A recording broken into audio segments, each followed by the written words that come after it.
you learned a whole lot because you instantly put in command. Good afternoon, and welcome to the City Club of Eugene's July 8th, 2022 program, Can Local Newspapers Be Saved? I'm Joel Curran, past president and chair of the program committee and coordinator for today's program. This is the 35th program of our 21-22 programming year. Welcome to everyone here with us in downtown Eugene and to our live stream and listening audience. All recent City Club programs are archived on City Club's YouTube and Facebook pages and as podcasts. And of course, programs are broadcast on public radio station KLCC Monday night at 7 o'clock. Support for City Club is provided by our members and both business and in-kind sponsors. Our diamond sponsors are Kaiser Permanente, University of Oregon, Peace Health, and Lane Community College. We also gratefully receive the generous support from the City of Eugene and Lane County. You too can help support City Club programs and our mission to build community vision through open inquiry by becoming a member of City Club at our website, cityclubofeugene.org. In today's program, Can Local Newspapers Be Saved? We are joined by Jackman Wilson, former editorial editor of the Eugene Register-Guard, Steve Forrester, CEO of EO Media Group that owns a number of small market newspapers, including the Asturian and the Bend Bulletin, and George Custer, the interim editor of the Highway 58 Herald in Oak Ridge. More biological information about our speakers is available on our website, cityclubofeugene.org. You can join us for the Q&A, either here in person or by texting your question to a number that will appear on the screen. Thomas Jefferson said, "A democratic society depends on an informed and educated citizenry." Local newspapers have always been a vital part of informing society, but papers around the country are struggling. Some are closing completely. A recent article in the New York Times noted that 2,500 newspapers, 1/4 of all the newspapers in the country, have closed since 2005. And since the start of the pandemic, 360 have closed. That's 2 a week. Some, like the Register-Guard, have been bought out by larger chains and are cutting service. I don't have to go outside on Saturday mornings to pick up the paper anymore. Good journalism informs the public and can help keep the government honest. What is the effect of these changes in ownership on good journalism that educates the community? In this program, you will hear about some of the struggles and some of the successes in the day-to-day running of newspapers. There is some good news. The first speaker, appearing remotely, is Jackman Wilson. Jack? Greetings from Fairfield, Connecticut, where I'm visiting my daughter. I regret that I can't address you in person because I'm sure that this audience includes many friends who I'd like to say hello to, along with perhaps a few adversaries, former antagonists anyway. And thanks, Joel, for that introduction. And I thank the City Club of Eugene for inviting me to join this forum.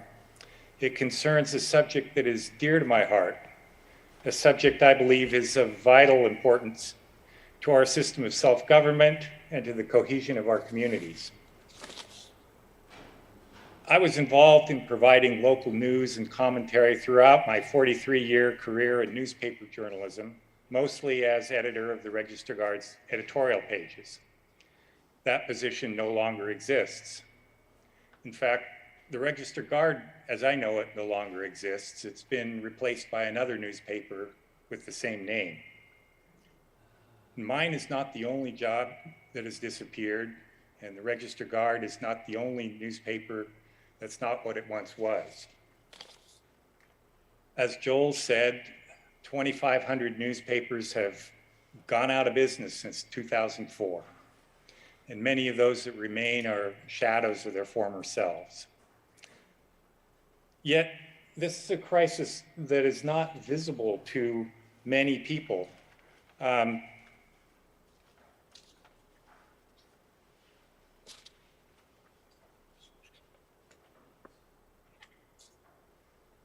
Excuse me. 3 out of 4 Americans believe newspapers are in good shape financially, and fewer than 1 in 6 Americans pay for local news, print or digital. Yet, and even now, newspapers continue to produce more local reporting than TV, radio, and online products combined. But we don't need to dwell on these statistics. We've heard them all. What we need to do now is understand the consequences of local journalism's decline and think of ways those consequences can be addressed. Because the consequences are grave. Ask yourself, when was the last time a reporter attended a meeting of the Lane Education Service District, the Eugene Springfield Metro Wastewater Treatment Commission, the Lane Electric Co-op? These are $100 million institutions that affect our lives every day. As Tom Rosenstiel, executive director of the American Press Institute, said, if we don't monitor power at the local level, there will be massive abuse of power at the local level. Now, I don't mean to suggest that any of the agencies I mentioned are scandal-ridden or corrupt. They're probably not. But the chances that they will be go up when no one is watching. The twilight of local news could be the dawn of a golden age for the corrupt bureaucrat.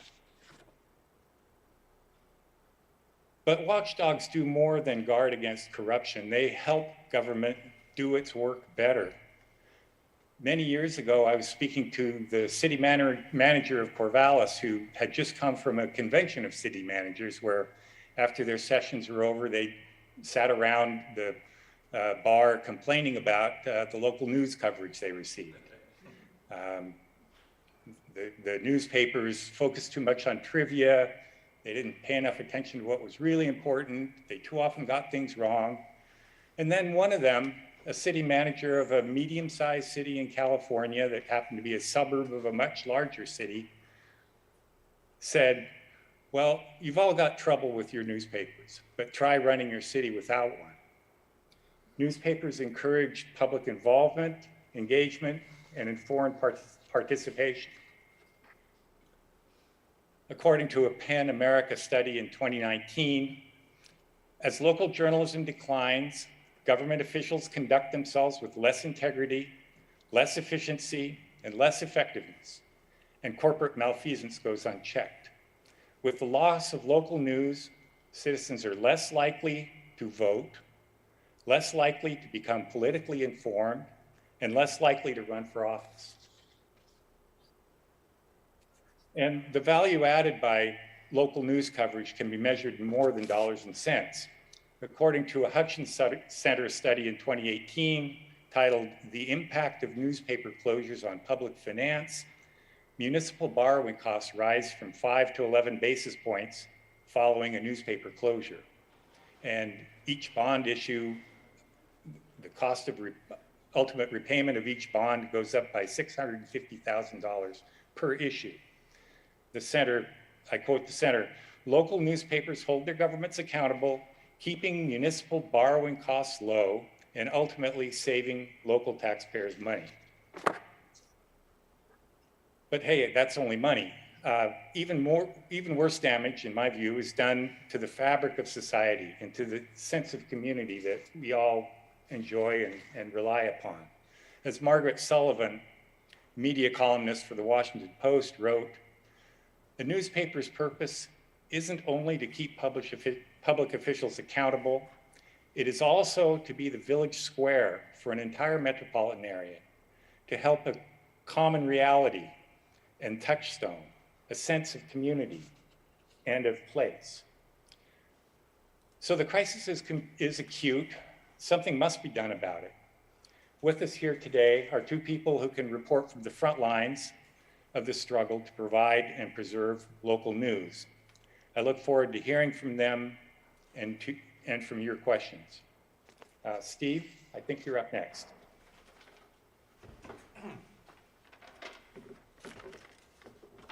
Thanks, Jack. It's good to see you electronically, digitally. Hi, Steve. Well, my answer to the question that's being asked is, can local newspapers, media survive, is yes. Unqualified, yes. There's a corollary question that also needs to be asked, or answered, I should say, which is, what about new papers, new startups? And therein lies another area of great potential, I think. So our story is that when I grew up, there were two papers in our family, Pendleton and Astoria. We now have 15. So a lot happened between 1970 and now. And in 2008, we commissioned a history of our company and our family, written by a Portland historian named Bill Willingham, and it's called Grit and Ink. And it's the story of 100 years of the family's ownership of the company at that time. And I remember I gave a review copy to Steve Bass, who's the president of OPB, and his response was that this is not just a recent phenomenon, it's always been tough. And that is exactly the case. Growing up in Pendleton, that's what I remember, is my parents and my aunt and my grandmother dealing with one thing after another over a long period of time. But our newspapers went through the Great Depression. Astoria burned down in 1923. And the modern reversals we've taken are the Great Recession and now COVID, along with other aspects of the economy that are affecting all newspapers with respect to advertising. But resilience is the key. It's key in a lot of businesses these days, but especially so with newspapers. And talent is also the key. And when I say talent, I don't just mean newsroom talent. I mean sales talent, artistry, graphic arts talent. And we've been very fortunate, as various other organizations have fallen on hard times or thrown away their talent, we've picked them up. Dick Hughes was for 30 years primary political reporter for the Salem Statesman Journal. And after they let him go, we picked him up. We have a weekly newsletter. Any of you can get it. It's called Oregon Capital Insider. Just go online and sign up. It's free. And Dick anchors that newsletter every week. And our Salem reporter, Gary Warner, who lives here in Eugene, actually is a major contributor. Piece in there this week from me. And so we were able to pick up Dick Hughes that way. The most consequential gain we made was Heidi Wright. Heidi became our COO about 4 years ago, and she had been HR and CFO at Westcom, Western Communications, which owned the Ben Bulletin, the Chandler family. And as some of you may know, the Bulletin, Westcom, went through a bankruptcy, went through 2 bankruptcies. The second time around, it was for everything. It was not a reorganization sort of a thing. It was to divest the company of everything it had, including its building. And so we picked up 2 newspapers in Eastern Oregon that we'd looked at but declined, LeGrand and Baker City, both very healthy weeklies. When I say healthy, I mean financially. And then we went to a bankruptcy auction in Portland and won the, successfully bid on the Bulletin in Bend. Well, we couldn't have done this without Heidi because she knew the inside of that operation. She knew exactly what had to be done to make it survive. And then furthermore, and this is key to the question that's being asked today, is that we knew that through a bank loan from the Bank of Eastern Oregon, we could get our bid up to this high, but we needed to get up this high. So Heidi went to Bend, and she, in the course of 2 days, raised, I've forgotten how much money, almost another $1 million, I think, from investors. That story is laid out well in the Bend magazine issue of 4 years ago, I suppose. I can't give you a precise date on that as to how she did it and who they are, but they're major names in Bend, as you would expect. We've done well ever since.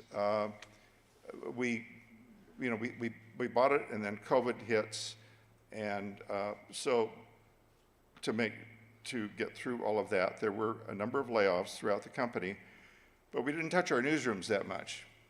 The newsroom in Astoria is the same size it was when I retired pre-COVID, for instance. And that gets to a point that's rather obvious, but it's important to say it, is that strong newsrooms are the key to survival. As was intimated earlier about the Register Guard, if you don't have local content, nobody's going to want you, nobody's going to read you. And so that's our company's emphasis is on the newsroom. And some of our markets are very small. Grant County, the Blue Mountain Eagle, the Wallowa County Chieftain in Enterprise. But other markets are much bigger. Hermiston, for instance, is a robust, growing part of Eastern Oregon. And we have the Herald there. And then most recently, we've done some major surgery with the Redmond spokesman. Redmond is, the other side of Deschutes County from Bend. And just as Hermiston now is larger than Pendleton, that's not going to happen with Redmond and Bend, but nonetheless, Redmond is one of the most fastest growing communities in the state. And Bob Chandler, in his day, made the spokesman a ghost newspaper, which is to say it was there just to be there so that the Bend paper could have all of the legal advertising, which is very lucrative. And so it was part of the bankruptcy. We owned the spokesman. So we realized we're sitting on this incredibly robust community newspaper, which is not much. So we've hired a journalist named Tim Trainer, which a lot of people associated with the University of Oregon will know about, to be our editor there, and we're staffing it up with both on the news and advertising side, and making it much more than what it has been. So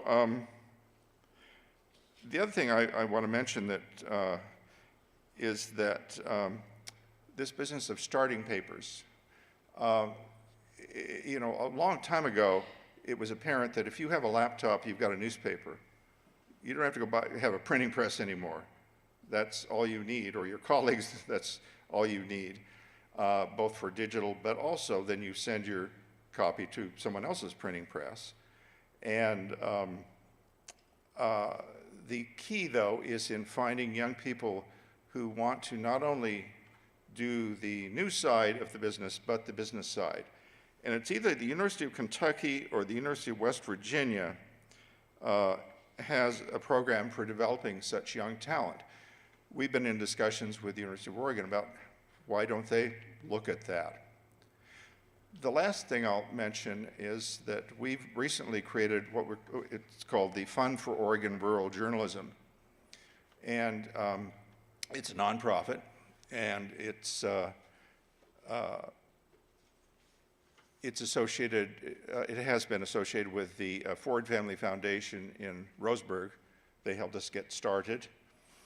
And the gist of the fund is to be able to receive philanthropic money for not just our papers, but any rural papers in Oregon. And also that we will do collaborative projects with other rural papers. Most recently, the proprietor of the Cave Junction paper told Heidi that he was one advertiser away from having to shut the door. And so they spoke, and he didn't have a website. The paper didn't have a website. So we helped him get a website very inexpensively. And more recently, the Burns paper has reached out to us. I had lunch a week ago with one of the principals on the board of the new Ashland, I think it's called the Ashland News. Ashland lost its paper, and a group of retired journalists have put together an online paper. And so I had lunch, and he was wanting to know where they ought to be looking for money, and so I put him in touch with Heidi about the Fund for Oregon Rural Journalism. So there is a future to all this. It does demand a new generation, I would say, of innovators, entrepreneurs, journalistic entrepreneurs, and money. And money's out there. So I will stop at that and bring George to the platform. Thank you, Steve. And I want to thank Joel Corbin, who's put this program together, and Silva Mogart, who is the head of the City Club. And I'm going to be the guy who stands here and pounds on the pulpit like Thomas Jefferson and say that I don't know about rural newspapers, whether they're going to survive. We all want them to, especially those of us in the industry, but it's getting tougher every day. With social media out there, there's not near as much critical thinking as there used to be. It used to be when we heard an argument, we'd say, let's see what the other side has to say. But it's so easy to go on your particular chat forum or site on your social media, and you hear somebody across town who you may or may not know, and they say, well, I heard this about so-and-so, it must be true.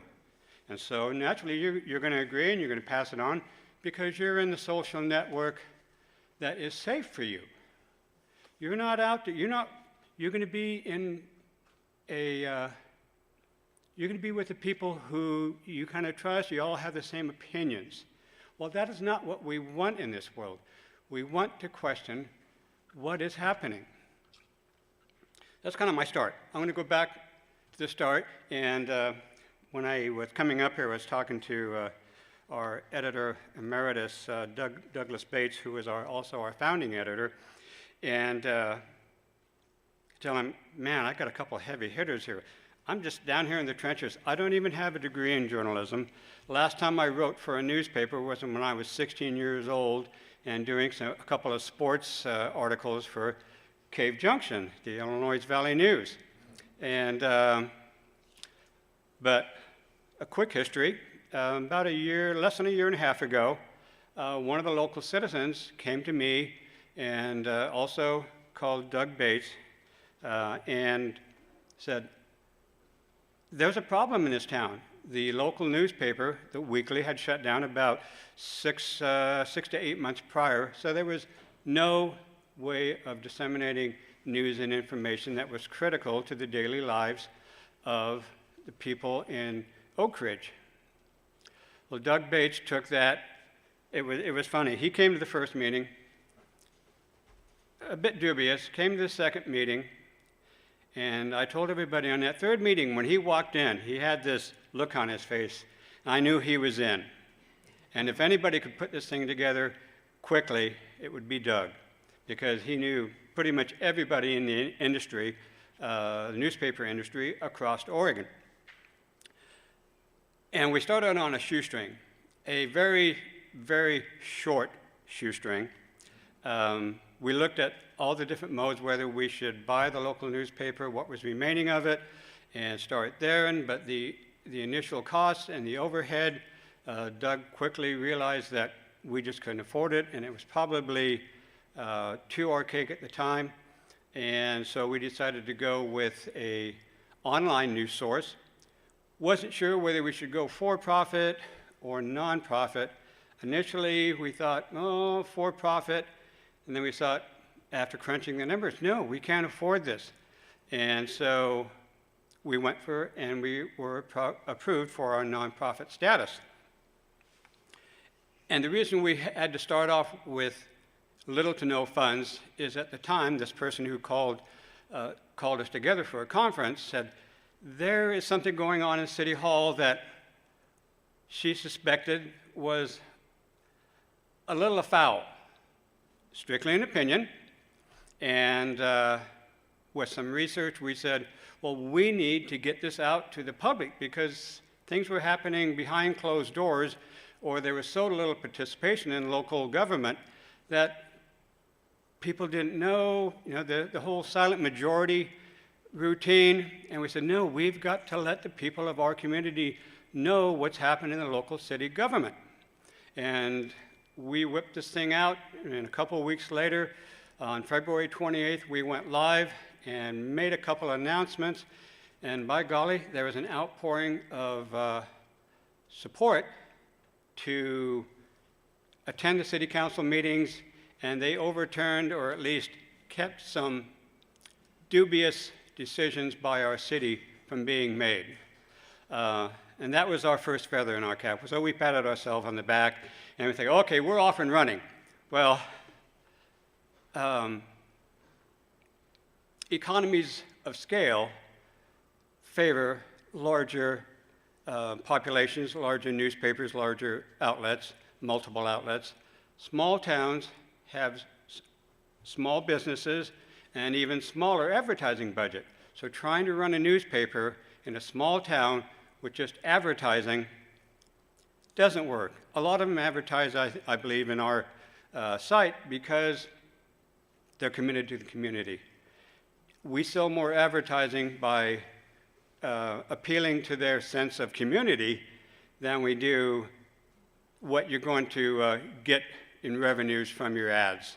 So it's a community thing. So everybody is working in our community to try to make it happen, but still, I'm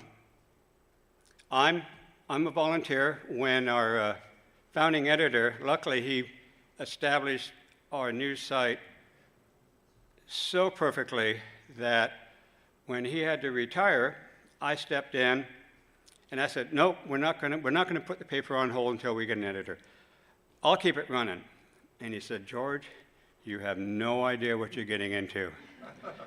My glass is always half full. And I said, no problem, I'm going to do this.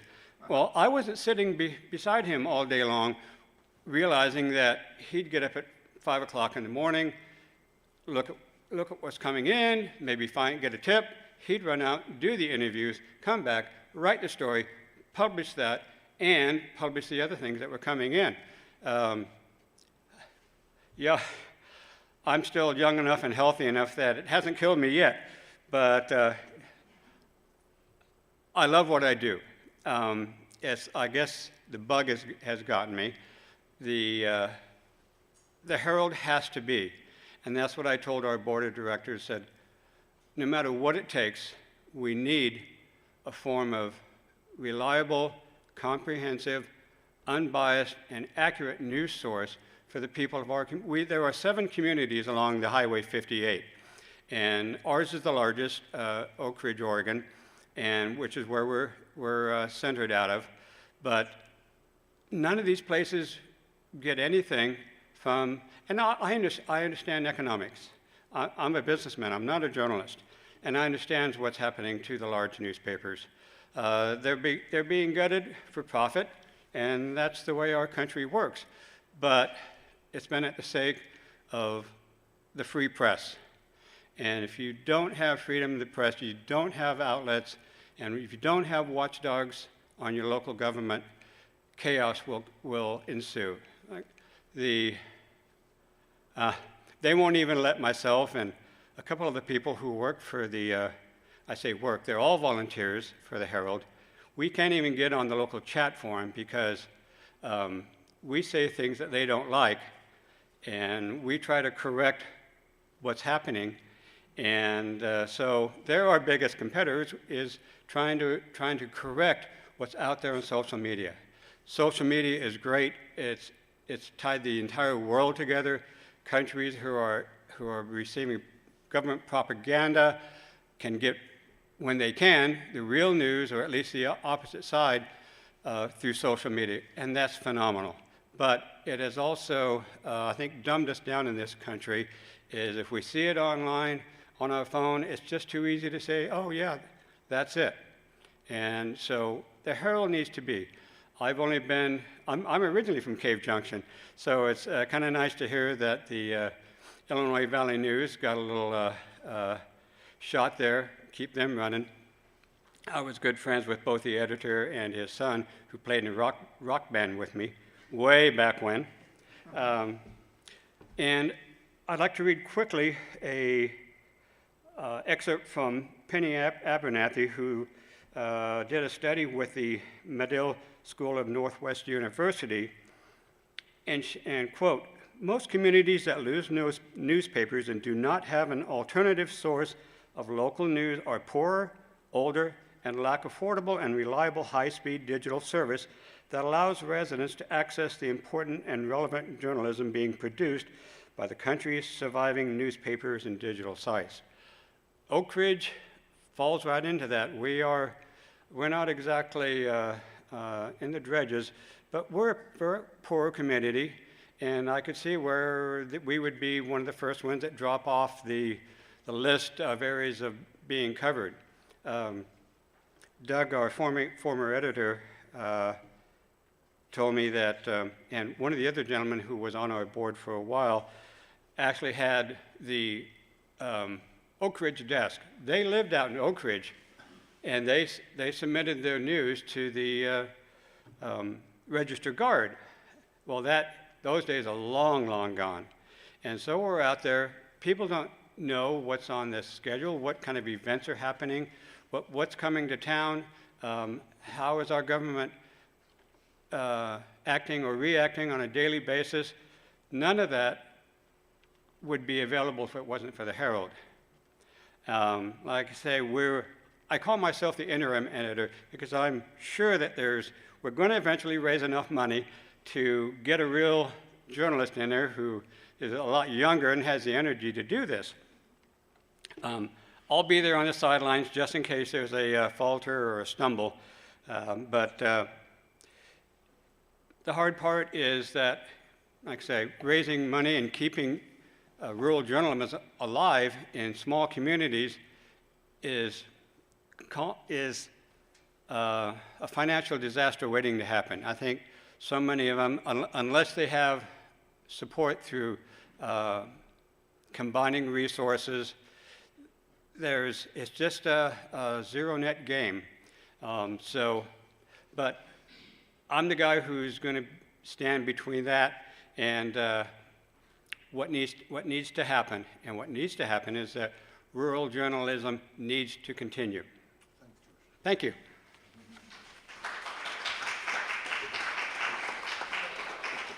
Well, with those thoughts rumbling around in your mind, we'll take a 5-minute break and start the question period. Thanks, folks.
During the course of the presentations, you heard a call for young, energetic journalists. And we have one with us today to ask the first question. Molly Newhard is the editor-in-chief of the Lane Community College Torch, and she will ask the first question. Hi. As a woman in the industry, I often fear that I won't be taken seriously. As men with distinguished careers, you both have witnessed a paradigm shift in diversity and inclusion. What steps have you taken throughout your careers to ensure that women feel respected and sought after at local newspapers? Well, our company has been woman-dominated really almost all its life.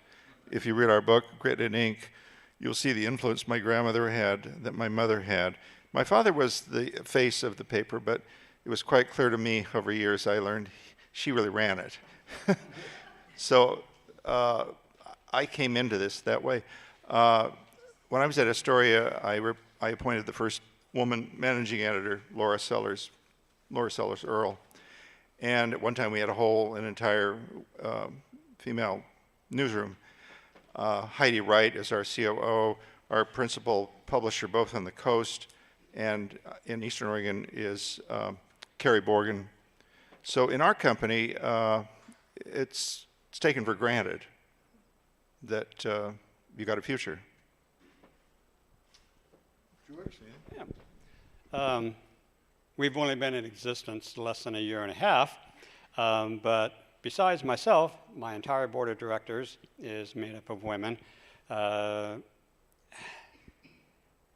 When you tell them something, they seem to react more. There's more passion, and I really appreciate it. I'm a very passionate person, so I often have to be stepped on a little bit, but my board has been phenomenal as far as taking on tasks and making sure that the paper is forward-looking. That's their job, is to make sure that policies are put into place.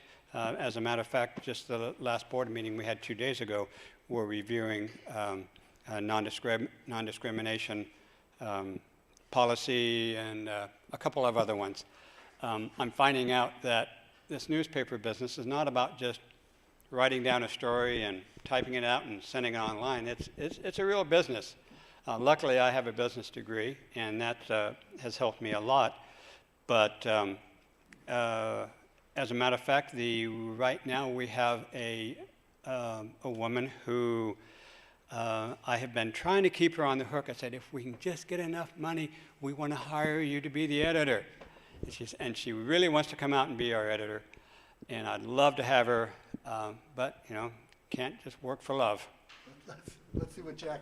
If I could come at the question from a slightly different angle, newspapers have wrestled with issues of diversity and inclusion for as long as I've been associated with them, and we always have farther to go in that regard. In my own work, as a white male, I found that I needed to struggle every day, bend over backwards to find and include the voices of women and other unrepresented people in the community, to make sure that those voices were heard on our editorial pages. Now, I would submit to you that that kind of fairness that kind of commitment to fairness, diversity, and inclusion is often missing in the types of media that have risen to take the place of newspapers. In fact, inclusive is often the very opposite of what these little siloed sources of information are. So newspapers have got a long ways to go before they're fully representative of their communities, but I think they may deserve credit for trying harder than some of their successors or substitutes. Thanks, Molly. Good luck. You've heard mention of Doug Bates, and Doug is going to favor us with a question. But before he does, let me tell you a little bit about him. He spent many years at the Register Guard after time at the Seattle Times and the San Diego Union. He's written 2 books, one called The Pulitzer Prize, The Inside Story of America's Most Prominent Award, and Gift Children, a story of race, family, and adoption in a divided America. You've heard what newspapers can do in researching and finding hidden problems. And after writing the book about the Pulitzer Prize, Doug received the Pulitzer Prize for a series of articles in the Oregonian with Rick Adig, their 15-part series on abusive conditions at the Oregon State Hospital, won the 2006 prize for editorial writing. And Doug grew up in Oak Ridge and still lives there. Doug? Thank you, Joel. I have a question for both Steve and Jack, and let me say that it's a treat being involved here today with the two of you, because I know that you guys are royalty among Oregon journalists with deep family roots that a lot of people may not know about. Thanks for all you've done. I'm particularly impressed with EO Media and what the Forrester family is doing to preserve small-town journalism across the state. And so, the question, you heard George talk about some of the discussions we had in giving birth to the online Highway 58 Herald based in Oak Ridge. We rejected the idea of taking over buying the weekly print paper that went out of business. I want to know if we made a mistake. I know that the Forrester family has some pretty small papers that are still printing, and obviously must still be financially viable. So did we pick the right model or the wrong model? Will this online nonprofit model, does it stand a chance? It does stand a chance, for sure. What you're getting at is that in part of your question is that the print still matters. You can charge a higher price for an ad in the paper, in the print, than you can online. Just a small nuance there. I wasn't there when you made the decision. Second guessing is easy and all that sort of thing. The value of picking up, an existing property is name familiarity. It's been out there a long time. Everybody knows what it is. That's one of the assets you get. I have no idea what else they had in the way of how many readers, how many subscribers they had, and for instance, all of that. So I would not hazard a guess. You've made your decision and it can work. That's what matters. All right. Yeah. Jack? Well, Doug, I think you probably did the right thing, despite passing up an opportunity to own one of the coolest names in newspaper journalism, the Dead Mountain Echo. I think you probably had a better chance of success with the online model. And if you can get that to gain some momentum, and maybe a print product could come along later.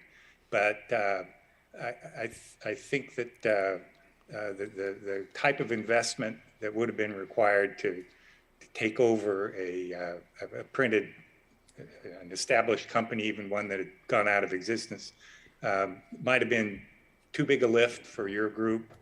And look what you've done so far. That's not too shabby. Okay, thank you. We'll now open up the floor for questions. Thanks. And I remind people who are live streaming that you can text your questions to the number on your screen. And I think we have one of those now. Andrew Kallick has sent in this question, which I'll read. As a law school newspaper editor 15 years ago, he witnessed the challenge of getting students to write on issues of even limited controversy for fear of professional or personal reprisal. So he asked, have you witnessed anything similar from communities given the polarized nature of our politics, and regardless of yes, no, how do we foster newspapers as the civic square that goes beyond what can be written in 280 characters?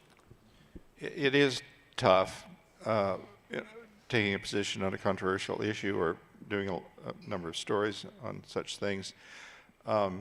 It can take its toll. Some of you may remember when Lon Mabon launched 2 ballot measures in succession, essentially having to do with, polite word, penalizing the gay community throughout Oregon. It was both of the measures were very nefarious. And our editor in Pendleton at the time took quite a toll on him standing up against Mabon, and it's part of why we lost him. He went on to a very good outcome, and we're in touch with him all the time and so forth. He's one of the state's great authorities on fish and the Columbia Basin. But yes, you have to be able to, it's one of the things that, I don't know if it's talked about in journalism classes or not, but you have to be able to take a punch, to use a boxing allegory, and come back. You really do. And you learn how to do that. I'm researching Richard Neuberger, who went to the University of Oregon, was the editor of the Oregon Daily Emerald in 1933 academic year. And it was during the Depression that the school was half empty, dorms were empty, and so the Emerald crusaded to fill the dorms, give the students, needy students, a place to stay for less money. They also had a food plan and so on and so forth. Well, he took a lot of heat, polite word, especially from the fraternity community. And in one of the letters I found in his archive here at the university, Paul Kelty, editor of the Oregonian, family friend, said to him, because Newberg had complained to Kelty, and he said, Dickie, you're young, and you take all this very seriously and so forth, and you haven't had time to grow a hide sufficiently thick. Probably about half the people in Oak Ridge know who I am because I'm very active. I'm always trying to do something. And of that half of those love me and half hate me. Because no matter how much good you try to do sometimes, somebody doesn't like what you're doing. And what I found, though, is that as long as you're being accurate, honest, and unbiased, you can print that all day long because you're not wrong. And the idea of a news site is for that people make their own decisions based on what you put out there. That's our job. Now, we can ask the hard questions all day long, but we're not going to try to answer those. The answers should come from the community, those people who are your readers. We're trying to stimulate thought. And I figure as long as I'm doing that, then I'm not wrong, and the haters are still going to hate. Thanks, George. Jack? It's certainly true, as Steve suggests, that the problem of barbed criticism, hurtful criticism, has been around for a long time. And journalists do need to have thick skins. At the same time, we need to remember that we're not rhinoceroses. We still feel those slings and arrows when they're particularly barbed. I think that if, as George suggests, you stick to your commitment to give people the facts, allow them to make up their own minds, give them an opportunity to have their say, and just get up the next morning and do it all over again, you'll be a journalist. Okay. Allow me to add one more point to the question you asked, which is that it's not just editorial opinion, it's what you choose to cover. And our papers were all over COVID during that period and still are. And in Astoria, where I live, our editor took a fair amount of heat from a part of the demographic that just didn't want to know about it. Just, didn't like the graphs being put on the front page of how many cases, how many deaths were in Clatsop County. Further back, Astoria, or Clatsop County and Pacific County, Washington, who are joining across the river, have developed significant populations of Hispanics, not on the order of Eastern Oregon, where we have the Hermiston Herald and the East Oregonian. But we did a series a number of years ago called Nuestra Vidas, Our Lives. And it was them talking about it was the Hispanics among us talking about what they do, where they came from and so forth. To the great surprise of many, they own businesses. They've been in the country long enough and so forth.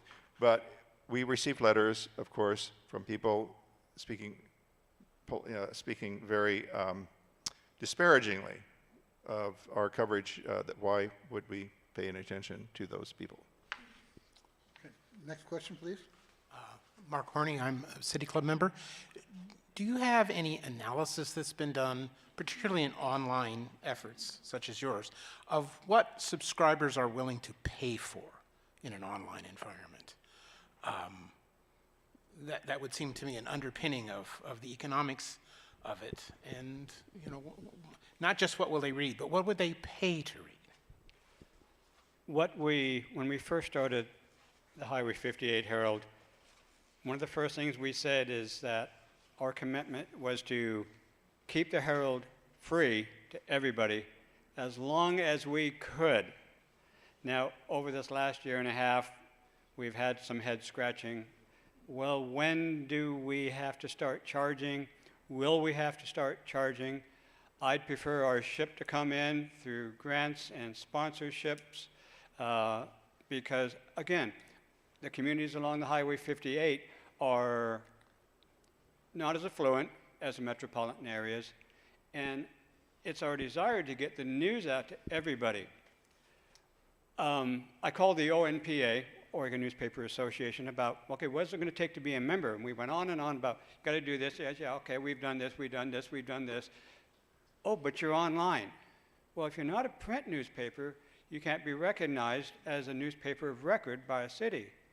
I said, why not?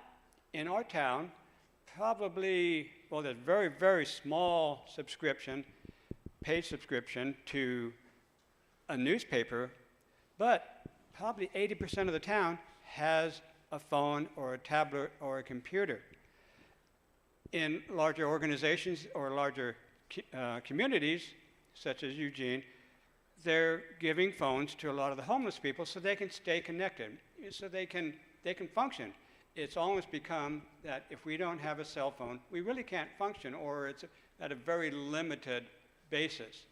So a lot more people have phones already who can see an online news source, as opposed, they're not giving these homeless camps, they're not going out there and handing out the registered guard to everybody every day, but they give them a phone so they can stay connected. And that's where we want to be. We want to get that spot where we are connected. Jack, do you have a response?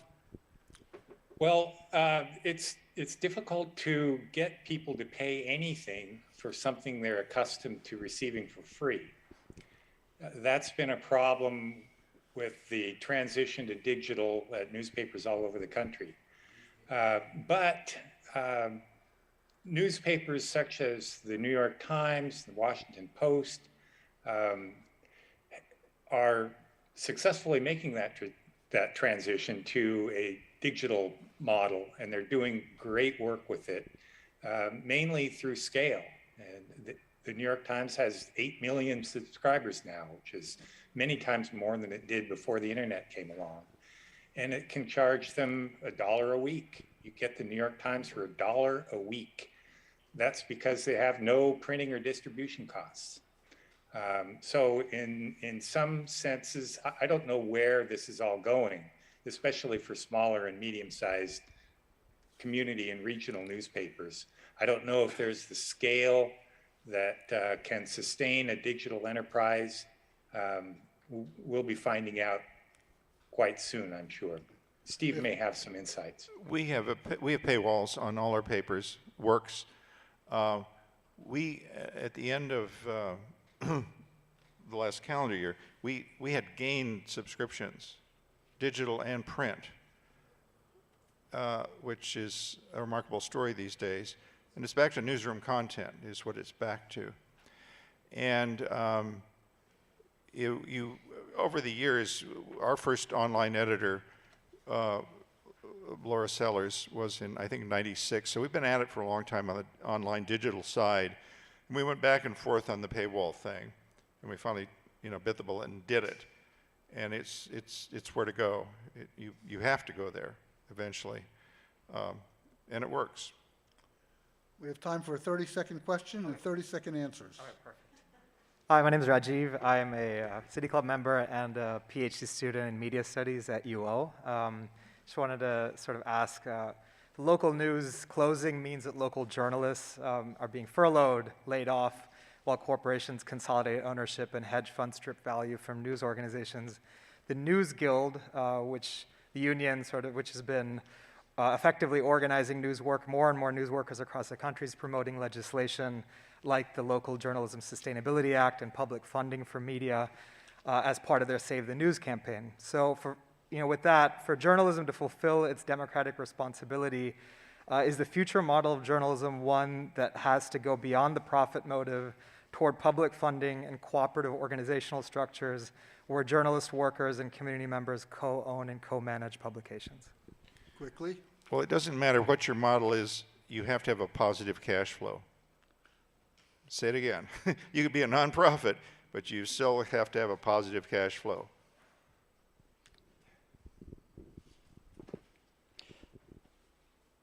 I think the most important thing is that the question gets down to whether or not should the government get involved.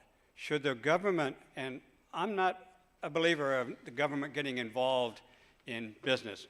Government should be in the realm of governing. Okay. But should there be mandates that allow small rural newspapers to be able to flourish without feeling the crunch from the metropolitan areas?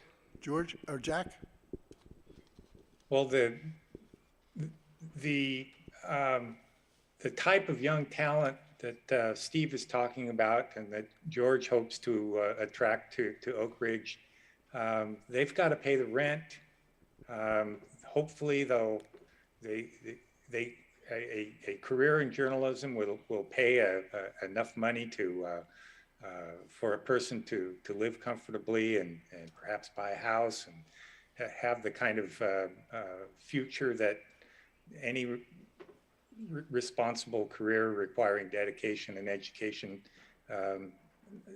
requires. So, yeah, there has to be the cash flow to provide that. If journalists are expected to take vows of poverty, you'll get a few saints and not much else. Thank you. Thank you. Saints or self-interested people whose money is secretly coming from somewhere else. This has been our July 8th, 2022 program, Can Local Newspapers Be Saved? Before we thank our speakers, I'd like to recognize our diamond sponsors. Kaiser Permanente exists to provide high-quality, affordable health care services and to improve the health of our members and the communities we serve. More information at kp.org. The University of Oregon has helped Oregonians question critically, think logically, reason effectively, communicate clearly, act creatively, and live ethically since 1876. More information at uoregon.edu. Peace Health has been proud to serve the Eugene, Lane County, and beyond as your hometown healthcare partner for more than 80 years. Peace Health mission is to keep you and your family healthy. Learn more at peacehealth.org. Lane Community College transforms lives through learning. LCC provides comprehensive, accessible, high-quality educational opportunities that promote student success. For more information, visit lanecc.edu. And we're grateful for the support from the City of Eugene and Lane County. Our Sapphire sponsor is Summit Bank. Support for City Club comes from Summit Bank, your local community bank, an independent community bank headquartered in Eugene. Summit Bank serves businesses and professionals in Eugene, Springfield, and Central Oregon. For more information, sbko.org. Our gold sponsors are Hummingbird Wholesale and Network Charter School. And we'd like to thank our in-kind sponsors, KRVM, 91.9 on the radio, PAC Info, and Simplified Consulting, LLC, and Dotson's Photography. And special thanks to the award-winning public radio station, KLCC 89.7, for airing our programs.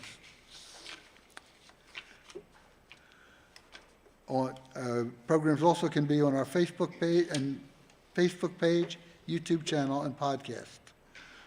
Next week, we welcome Lane Community College President Margaret Hamilton for our program, The Future of Community Colleges.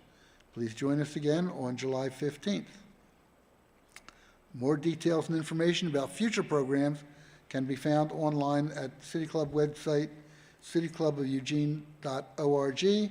We invite everybody to join us in person next week and in future programs here at the First United Methodist Church. We'd like to thank today's speakers, Jackman Wilson, Steve Forrester, and George Custer, for a fascinating program. Thank you and be well.